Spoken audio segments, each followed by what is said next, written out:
अब आपको राजनीति की दुनिया में लेकर आते हैं और ये बिल्कुल अलग दुनिया है। इसलिए अब हम आपको उन दो नए राजनीतिक ट्रेंड्स के बारे में बताएंगे जिनकी दिल्ली के विधानसभा चुनाव में सबसे ज्यादा चर्चा हो रही है और ये ट्रेंड्स अब आपको देश की राजनीति में भी देखने को मिल सकते हैं। तो इनमें पहला ट्रेंड राजनीतिक पार्टियों के घोषणा पत्रों के बारे में है।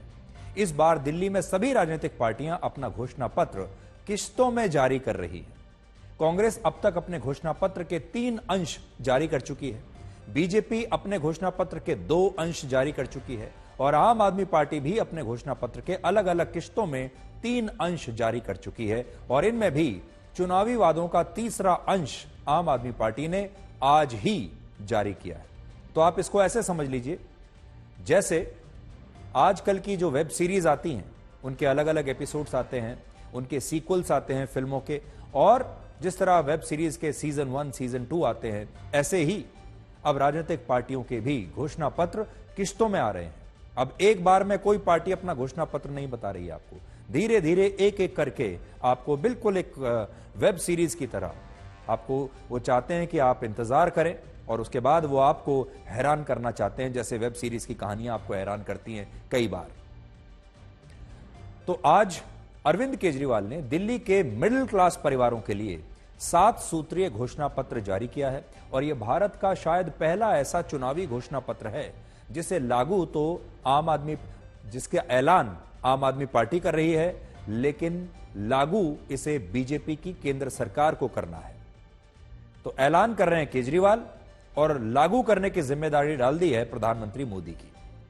केजरीवाल के इस घोषणा पत्र में वादों का नहीं बल्कि उन 7 मांगों का जिक्र है जो आम आदमी पार्टी ने केंद्र सरकार से की है।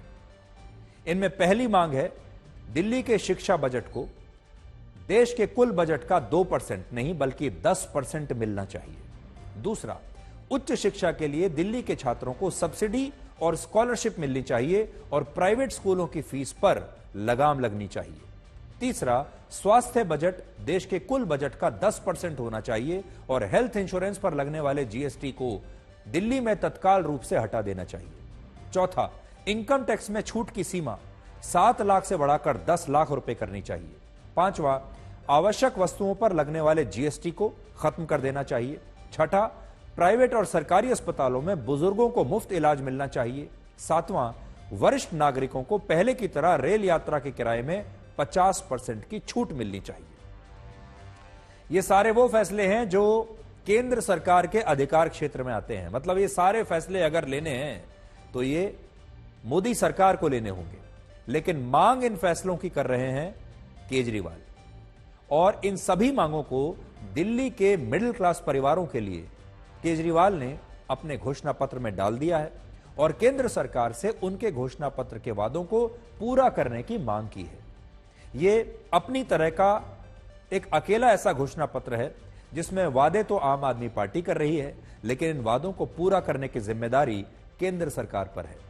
और अगर भविष्य में ये वादे पूरे नहीं होते तो अरविंद केजरीवाल बड़े आराम से ये कह सकते हैं कि केंद्र सरकार ने इन वादों को पूरा नहीं किया, वो दिल्ली के लोगों के लिए ये काम करना ही नहीं चाहती। 2.5 करोड़ की आबादी वाली दिल्ली में सबसे बड़ा वर्ग मिडिल क्लास परिवारों का है। दिल्ली के 30% लोग मिडिल क्लास परिवारों से आते हैं जो लोकसभा के चुनावों में बीजेपी को वोट देते हैं और विधानसभा के चुनाव में आम आदमी पार्टी को वोट देते हैं। मिडिल क्लास जो परिवार हैं ये पढ़े लिखे परिवार होते हैं, समझदार परिवार होते हैं। ये जानते हैं कि लोकसभा में किसको वोट देना है और विधानसभा में किसको वोट देना है। और यही कारण है कि मिडिल क्लास के वोटर्स को अपने साथ बरकरार रखने के लिए केजरीवाल ने एक ऐसा घोषणा पत्र बनाया जिससे लोगों को यह लगे कि बीजेपी मिडिल क्लास परिवारों को कोई राहत नहीं देना चाहती, छूट नहीं देना चाहती। और देखिए, केजरीवाल उनके सबसे पक्के दोस्त हैं मिडिल क्लास परिवारों के और वो मिडिल क्लास परिवारों की चिंता कर रहे हैं और इसलिए ये मांग कर रहे हैं। दिल्ली में 30% आबादी गरीब वर्ग की है, 20% आबादी लोअर मिडिल क्लास की है, 30% आबादी मिडिल क्लास की है और 10% आबादी अपर मिडिल क्लास और अमीर लोगों की है। यह है पूरा ब्रेकअप आपके सामने दिल्ली का। अब देखिए इसमें क्या क्या है। सबसे नीचे गरीब वर्ग 30% जो हमेशा से केजरीवाल को वोट देता है, ये उनका पक्का वोटर है। लोअर मिडिल क्लास भी केजरीवाल को वोट देता है। मिडिल क्लास परिवार को अब केजरीवाल साधना चाहते हैं और अपर मिडिल क्लास और अमीर वर्ग के बारे में अभी केजरीवाल ने इसे छोड़ दिया है। तो अगर आप ये देखें, अभी केजरीवाल 80% गरीब, लोअर मिडिल क्लास और मिडिल क्लास परिवारों को आम आदमी पार्टी से जोड़कर अपनी सरकार बनाने का प्रयास कर रहे हैं। तो अगर आप ये देखेंगे 30 जमा 20% जमा 30%, तो 30 और 30 60 और 20 80% जो लोग हैं ये आते हैं middle class, lower middle class और गरीब वर्ग में। और केजरीवाल अभी सिर्फ इन पर काम कर रहे हैं। अगर उन्होंने दिल्ली की 80% जनता को अपने साथ ले लिया, उन्हें साध लिया, तब वो बीजेपी को टक्कर दे सकते हैं। और इसीलिए केजरीवाल किश्तों में अपना घोषणा पत्र लेकर आते हैं और गरीबों को अलग अलग योजनाएं देने के बाद, लोअर मिडिल क्लास को योजनाएं देने के बाद, अब उन्होंने उस वर्ग को साधना शुरू किया है जो इनकम टैक्स देने वाला वर्ग है, जो मिडिल क्लास वर्ग है, जो नौकरी पेशा लोग हैं, जिनमें से बहुत सारे दिल्ली के सरकारी दफ्तरों में काम करने वाले लोग हैं, बहुत सारे लोग प्राइवेट कंपनियों में नौकरी करने वाले लोग हैं। अब उन लोगों को केजरीवाल प्रभावित करना चाहते हैं। मिडिल क्लास को ऊपर पहुंचाने में कोई कसर नहीं छोड़ेंगे, उनको राहत देने में कोई कसर नहीं छोड़ेंगे।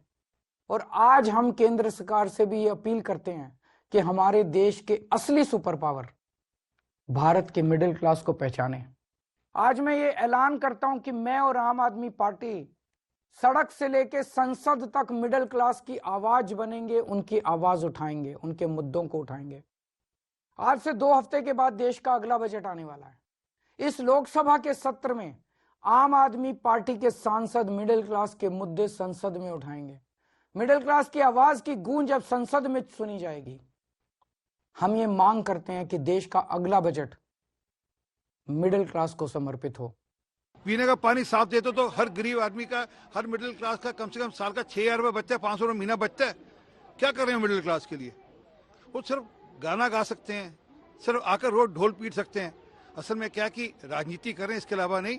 और अगर उनके मन में सचमुच कुछ है मन में मिडिल क्लास के लिए करने के लिए, तो वो दिल्ली के अंदर बस की सुविधाएं अच्छी करें। पिछले 10 वर्षों में जो व्यक्ति पेरिस बनाने की बात दिल्ली को करता था, उस व्यक्ति ने उसकी हालत बड़ी खराब कर दी है। वो पेरिस तो नहीं बना पाया, दिल्ली को, अपने घर को जरूर पेरिस बना लिया। तो नया पहला जो ट्रेंड है वो तो ये है कि घोषणा पत्र किश्तों में रिलीज हो रहे हैं एक एक करके, और पार्टियां एक दूसरे को देखती रहती हैं कि किसने कौन सी नई योजना लागू कर दी है, फिर वो उसी योजना की नकल करते हैं। इसलिए चुनाव में जो दूसरा ट्रेंड है वो है एक दूसरे के वादों की नकल करके उन्हें अपने घोषणा पत्र में शामिल कर लेना। और दिल्ली की तीनों ही पार्टियां लोगों से लगभग एक जैसे वादे कर रही हैं। और अब आप कुछ उदाहरण देखिए।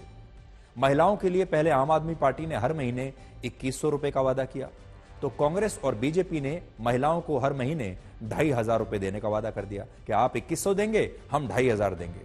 कांग्रेस ने पढ़े लिखे युवाओं को 1 साल की इंटर्नशिप के दौरान 8,500 रुपए महीना देने का वादा किया, 8,500 रुपए देने का वादा किया। तो बीजेपी ने भी प्रतियोगी परीक्षा की तैयारी करने वाले छात्रों को 15,000 रुपए की आर्थिक सहायता देने का वादा कर दिया।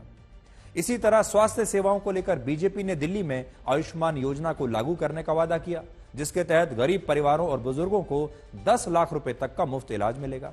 इसके बाद आम आदमी पार्टी ने भी सरकारी और प्राइवेट अस्पतालों में मुफ्त इलाज देने का वादा कर दिया, और कांग्रेस ने भी मुफ्त इलाज की रकम बढ़ाकर अब 25 लाख रुपए करने की बात कह दी। इसके अलावा मुफ्त बिजली, मुफ्त पानी, बसों में मुफ्त यात्रा, मुफ्त तीर्थ यात्रा को लेकर आम आदमी पार्टी, कांग्रेस, बीजेपी एक जैसे वादे पहले ही कर चुकी है, जिससे आप समझ सकते हैं कि दिल्ली में मुफ्त की योजनाओं की जो इस समय सेल लगी हुई है, उसमें वादे एक जैसे हैं, लेकिन उन पर ऑफर अलग अलग है। जैसे महिलाओं को पैसा तीनों ही पार्टियां दे रही हैं, लेकिन केजरीवाल हर महीने 2100 रुपए दे रहे हैं, बीजेपी और कांग्रेस 2,500 रुपए देने का वादा कर रहे हैं। अगर आप भी, तो इसमें आपको यह देखना होगा कि तीनों ही पार्टियों का जो ऑफर है वो लगभग एक जैसा है।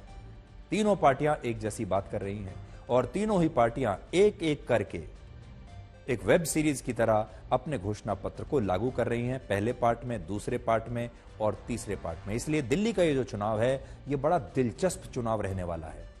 और ये केजरीवाल के लिए भी डू और डाई वाला चुनाव होगा, क्योंकि अगर केजरीवाल की पार्टी इस बार ये चुनाव हार गई तो 5 साल विपक्ष में रहने का जो ये कार्यकाल होगा ये केजरीवाल के लिए बड़ा मुश्किल होगा। और एक बड़ी बात यह भी है कि देश भर के अलग अलग राज्यों के जो वोटर हैं वो भी टकटकी लगाकर दिल्ली के चुनाव को देख रहे हैं और अपने यहां चुनावों का इंतजार कर रहे हैं कि जब उनके यहां चुनाव होंगे तो इस बार वो भी नेताओं से और पार्टियों से ऐसी ही मांग करने वाले हैं जैसे कि दिल्ली की जनता कर रही है।